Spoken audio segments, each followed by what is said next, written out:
Hola, ¿qué tal? Soy Ricardo Betancourt Sánchez. Estoy cursando la unidad de aprendizaje de democracia y soberanía, impartida por el profesor Carlos Lomelí Guerrero. Y hoy les voy a presentar el tema del milagro mexicano. Primero que nada, quisiera darles una breve descripción de en qué consistió este evento. El milagro mexicano se le conoce el modelo económico en México, que tuvo un periodo aproximado entre 1940 y 1970, que pretendió lograr una estabilidad económica para el desarrollo sostenible y continuado en el país. Este periodo empezó con el presidente Ávila Camacho, que es el que tenemos en la izquierda, y terminó con el presidente Gustavo Díaz Ordaz, que es el que tenemos hasta la derecha. Durante este periodo, los presidentes que gobernaron el país fueron los siguientes, empezando de izquierda a derecha. Manuel Ávila Camacho, que gobernó desde 1940 hasta 1946. Después Miguel Alemán Valdés, que gobernó desde el 46 hasta el 52. Tras esto gobernó Adolfo Ruiz Cortines, del 52 al 58. López Mateos, del 58 al 64. Y por último Díaz Ordaz, que fue su gobierno donde terminó el llamado Milagro Mexicano. Y en el gobierno de Luis Echeverría, que sería el siguiente, fue cuando empezó una crisis económica que tiró para abajo todo lo que se había construido. En este video voy a tratar de resaltar los logros y fracasos que tuvo cada uno de estos gobiernos durante el llamado Milagro Mexicano. Como ya había mencionado, el Milagro Mexicano es un periodo histórico en el que se trata de tener una economía de sustitución de importaciones que consiste en consumir los productos propios y no extranjeros, y un desarrollo estabilizador que trata de elevar la vida y estabilidad de la sociedad. Entonces empecemos con una pequeña biografía y aportación o hecho de cada presidente.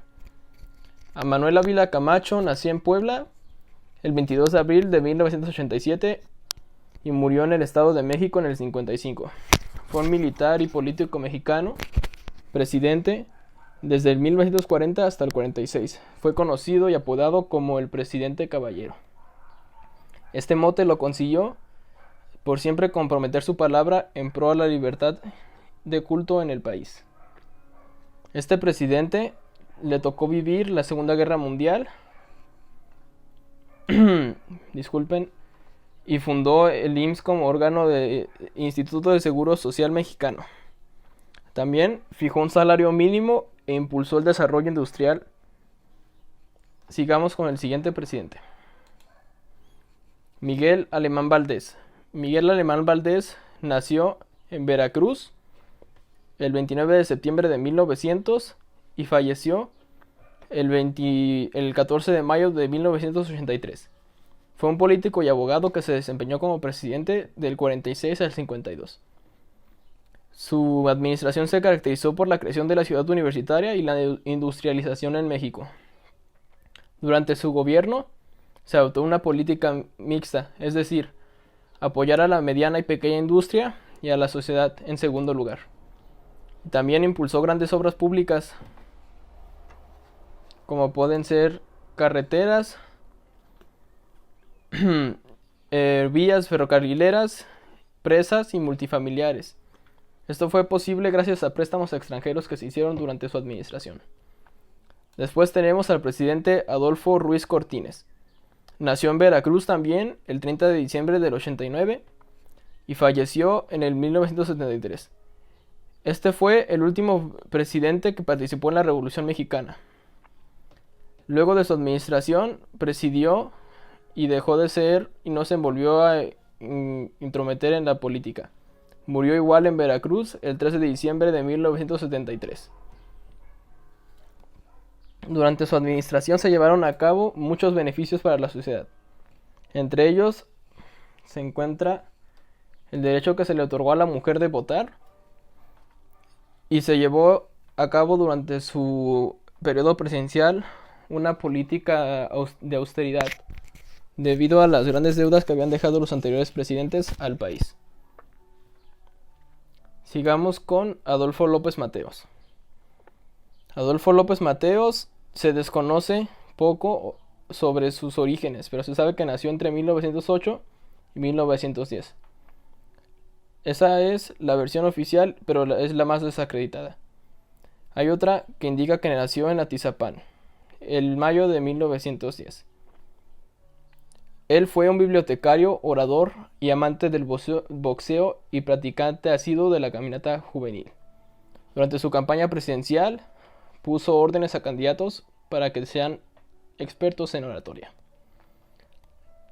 Este presidente tuvo como objetivo controlar la industria eléctrica mexicana y asimismo promover el turismo, que como podemos ver hasta la actualidad genera divisas y ganancias en nuestro país.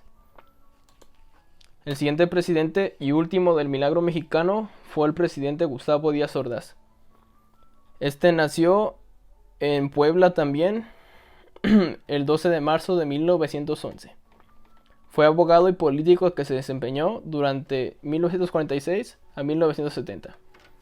En el caso del presidente de Díaz Ordaz, las políticas no fueron tan diferentes al anterior, quien reunió créditos para fomentar la industria. Sin embargo, durante este periodo se vio interrupción en la política tranquila que se había llevado a cabo, finalizando su sexenio con luto y violencia, debido al movimiento estudiantil del 68, donde muchos estudiantes que se manifestaron encontraron la muerte. El método aplicado por el presidente de control era pan o palo. Y así fue como concluye el milagro mexicano, un periodo que como vimos tuvo altas y bajas y concluyó de una manera desgarradora y con una crisis económica. Pasemos entonces a la conclusión. En conclusión, yo quiero decir que a lo largo de la historia de México han sucedido incontables cosas que por lástima muchas ya han sido olvidadas. Podríamos pensar bien en los beneficios y los maleficios de cada uno de ellos. Por mencionar un ejemplo, en el Porfiriato, incrementó enormemente el Producto Interno Bruto de México, siendo que el peso llegó a tener el mismo valor que el dólar. Pero por otro lado, la desigualdad social provocó niveles extremos de pobreza. Otro ejemplo podría ser la Revolución Mexicana, que por un lado libró a México de la dictadura de Porfirio Díaz, eliminó la reelección y dio más libertad para votar y ser votado a las personas. Pero tras ella llegaron épocas oscuras a México, donde nada más habían luchas por poder, por mantener el poder, eliminar a la oposición y quitar el poder. Y otro punto que quiero tratar en la conclusión es que es difícil que un evento perdure lo suficiente para ser recordado después de 50 años. El milagro mexicano es uno de esos periodos en los que sucedieron eventos que marcaron a México para bien y para mal. Pero creo que hasta la llegada del presidente Gustavo Díaz Ordaz, México había tenido una buena racha de buenos presidentes, que sin dudas cambiaron al país y su economía para bien.